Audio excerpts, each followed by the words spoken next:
O colostro, então, ele é produzido a partir do último trimestre da gravidez. Na verdade, não é o colostro, é o pré-colostro, né? É aquele leite que a nossa mama já vai, aquela secreção que a nossa mama já vai estar produzindo quando a gente ainda está grávida. E nasceu o bebê, a gente começa a produzir o colostro. Ao nascimento do bebê, o nosso cérebro já entendeu que eu tenho um recém-nascido que precisa de um leite especial e esse leite é o colostro. Então, nesse momento, se começa a produzir o colostro. Então, quando é que a mamãe vai ter a descida desse colostro?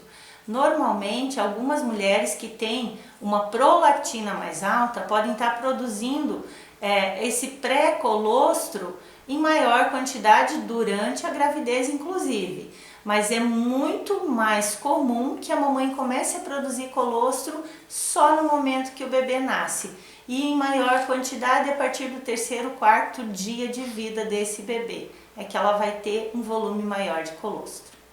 Para você, mamãe que está grávida e que está amamentando ainda, que tem um bebezinho maior e que continua mamando no peito, é uma dúvida muito frequente, se a gente para de amamentar, se a gente continua amamentando, se isso pode prejudicar o bebezinho que está vindo, né, que está aí na barriga.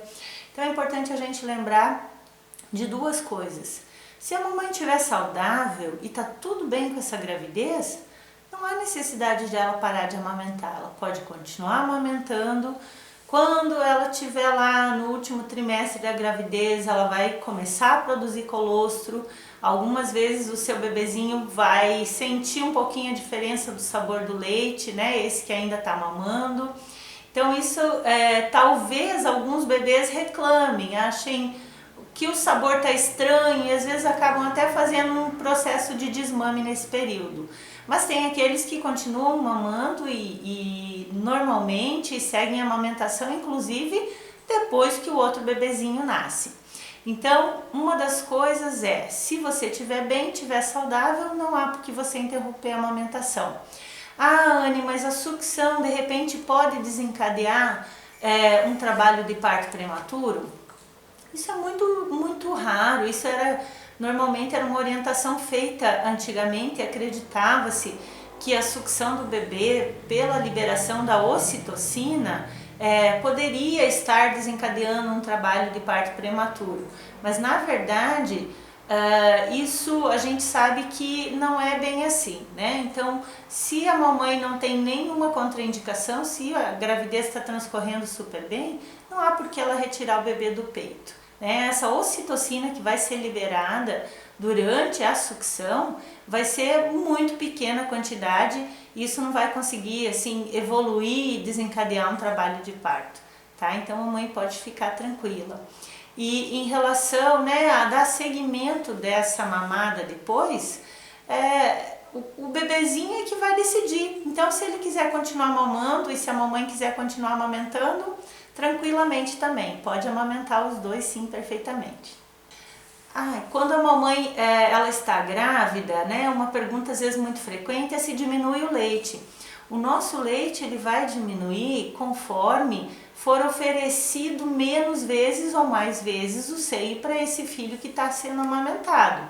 Então, para qualquer mãe, grávida ou não, o que faz eu ter uma produção maior ou menor é o estímulo, ou a retirada desse leite ou a sucção do bebê.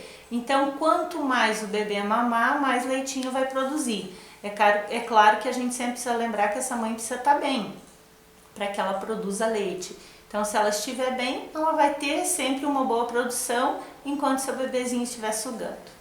Realmente a gente acreditava que algumas coisas ajudavam muito a aumentar a nossa produção de leite. Uma delas é a água com rapadura, né? E a água com rapadura, na verdade, é um líquido, né? Então, líquido a mamãe precisa tomar. E a rapadura é doce, então muitas vezes uma mãe com uma dieta muito restritiva, que não está comendo uma quantidade adequada de carboidrato ou de nutrientes que ajudem ela a ter uma boa produção, ela vai ter uma diminuição da produção de leite. Então, se a dieta for muito restritiva e ela comer qualquer alimento mais calórico, vai ajudar nessa produção de leite. Então, a água com rapadura, digamos, é uma água com açúcar, que é um carboidrato, que vai dar uma elevada na glicose dessa mãe e eventualmente o fator psicológico, se ela acreditar realmente que isso vai ajudar a produzir leite, pode estar aumentando a produção. Mas a água com rapadura em si, ela não vai ter um fundo científico que realmente vai ajudar nessa produção de leite.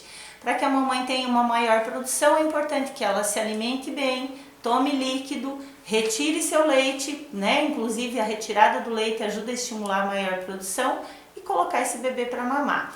Além do descanso, que é muito necessário. Mãe que não descansa não consegue produzir leite.